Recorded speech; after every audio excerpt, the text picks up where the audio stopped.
everybody's day doing today? So I come across this crazy deal.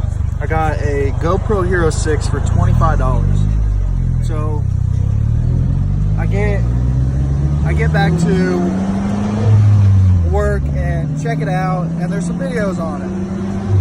So I looked at the videos. There's just a couple videos of a guy riding dirt trails, and talked to a couple buddies there, and they noticed the guy. It just so happens the guy passed away here a couple months ago, or weeks ago. So I'm on my way now. I'm going to go return the SD card to the lady I bought it from, because most people would like to keep that kind of stuff, and see what happens.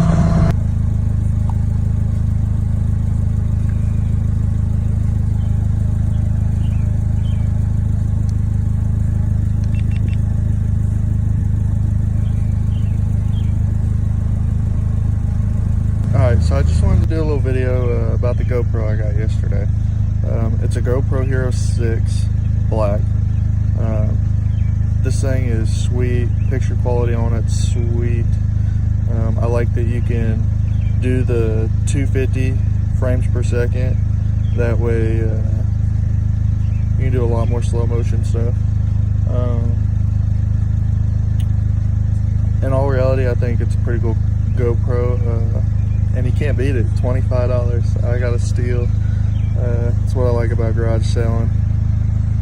But I'm gonna go look around at some more garage sales today, catch a couple videos, do a little wash, and see what happens. Maybe I'll get lucky and get another GoPro. I never know.